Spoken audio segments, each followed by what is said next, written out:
Hey everyone, it's Austin and welcome back to day 101 on my journey to 2000. I'll be playing chess every single day until I reach the goal. Don't forget to like, comment, subscribe, join the Discord, join the club, follow me on Twitch, all that stupid stuff, and let's get into today's game. Alright. And into the 10-minute pool we go. Got the black pieces. All right, we're gonna play against the English. I'm gonna go for a little Slav type deal, hoping that we can get some sort of a transposition. I'm thinking about just closing the triangle. I really am. So what is it normally? Because if I go takes, that seems not as fun as just closing the triangle. Let's just close the triangle.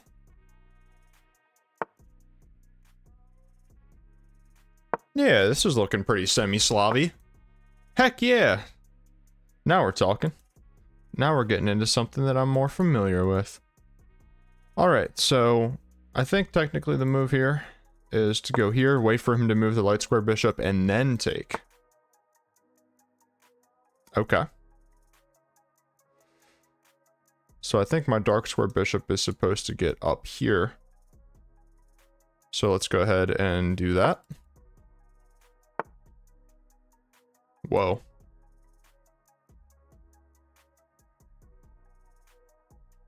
And it looks like he's going for some sort of something or other on the queen side. Now, I don't know anything about the semi-Slav. I don't know if I should be scared of this. So I'm gonna castle.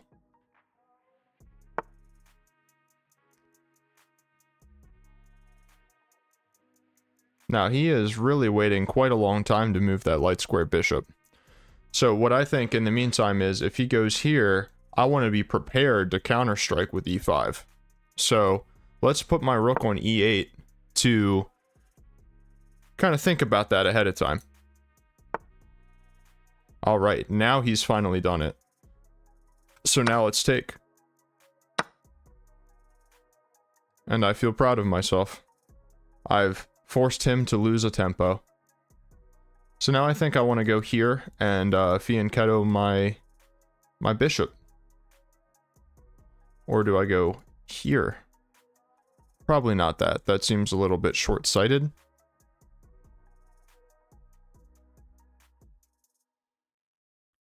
Okay, I'm just thinking about some of the long-term ideas that I might have. This move is looking pretty saucy as well.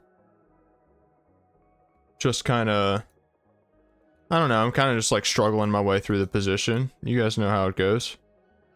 But I do know that I got to get my light square bishop active. So let's go ahead and go for the fianchetto.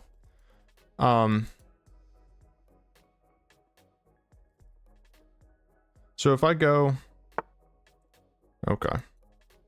So he's threatening a fork. So we probably should not let him fork us, right? So what am I going to do to avoid this? I have two options for my dark square bishop. I have this one, and I have this one. I suppose I could come back too, but that would be a little bit weird. So if I go here right away, just here, so that doesn't work. I feel like I want my queen here long term. So let's just go here. I like that my bishop is pointing at this square. And I'm thinking about queen here and here. Takes, you know, even bishop takes. Alright. So that doesn't seem right to me. Maybe it is.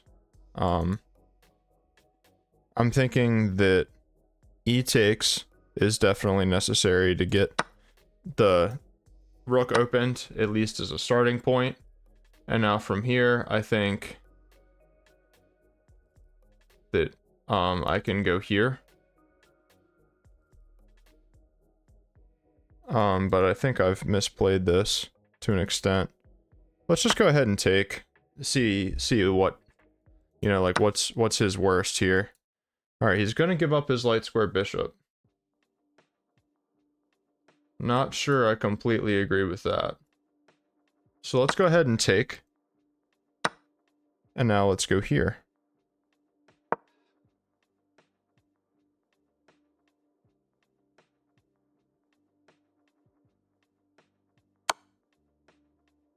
Yep. Threatening to double his pawns. And we have a completely symmetrical game, pretty much. So,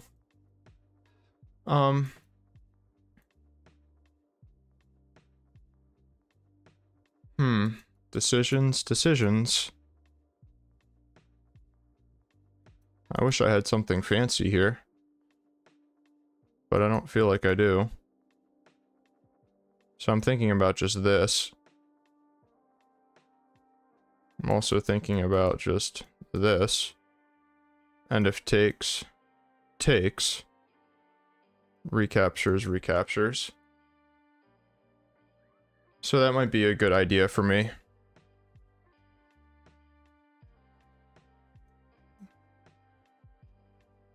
Here, takes. Yeah, that works. Let's just go ahead and do that. Give him a little counterattack. You know, nothing special going on here today. I gotta get more practice in these semi-Slav lines. I've been saying this for a while. It's kind of rare that I get the opportunity to play these. So I would like the opportunity to continue playing them. Okay. So...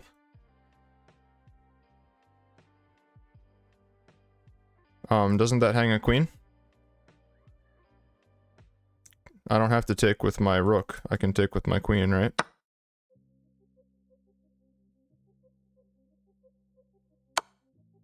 Okay.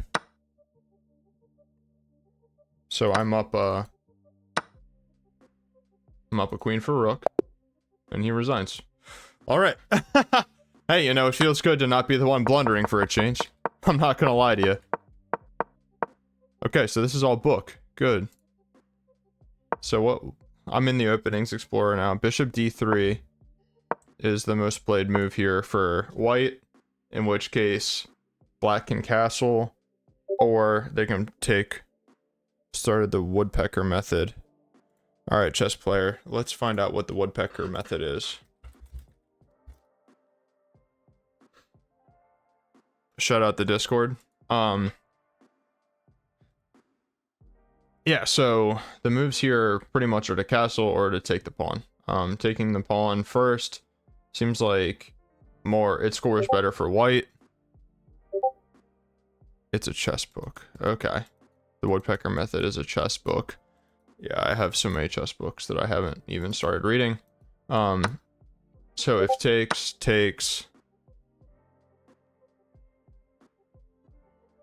castles, and most of these games are ending in draws. E5. Oh wow, E5 from black.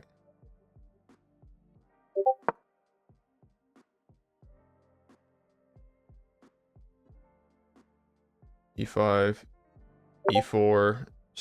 So that's a standard idea. The engine isn't really liking it. Let's back up a little bit and kind of get to where we were.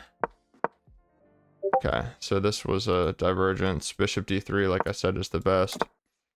Here, now we have castles by white, and now we have d takes. Okay, but doesn't this just transpose into the same thing? It does.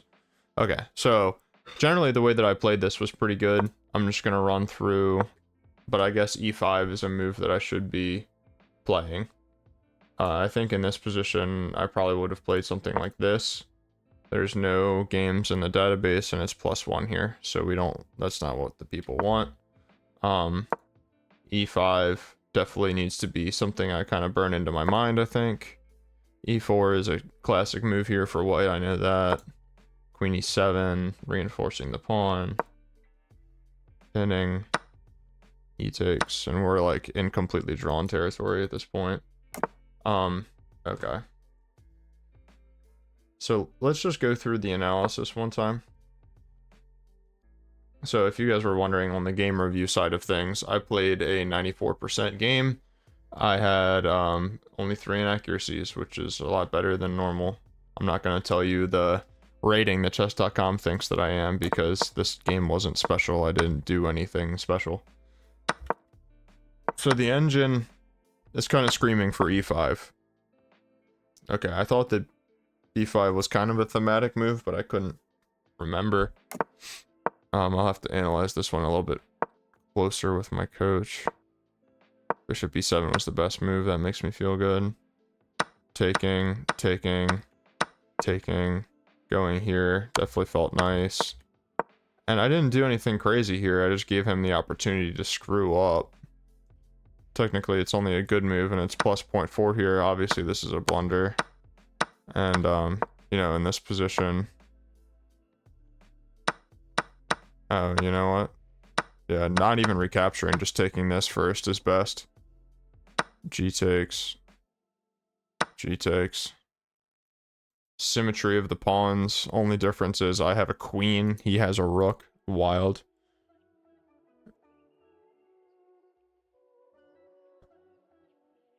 I think I'm gonna have to look into this book, huh? Woodpecker method. Alright, well that's today's video, everybody. Quick little semi-slav for you. Made me feel pretty good that I knew most of the ideas in the position. So here, this is an inaccuracy. I really wanted b5. Bishop. Oh, so once it go back to the center. God, bless me. Now bishop e7. And let's just say that he played like a more normal move. Real quick, like what's the best engine move? Knight d2. Wild. So like, at what point can I play c5, I guess is my question. Because like, obviously I can't play it here. This is a blunder because drops the pawn, but not even... Oh, this is probably better to take, yeah. And now bishop b8.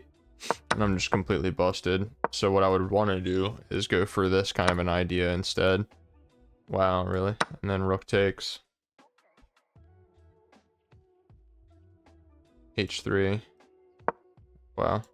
Just ignoring everything. Queen c2. Looks like. Okay, rook a8. And now we're actually threatening this pawn. Knight b3.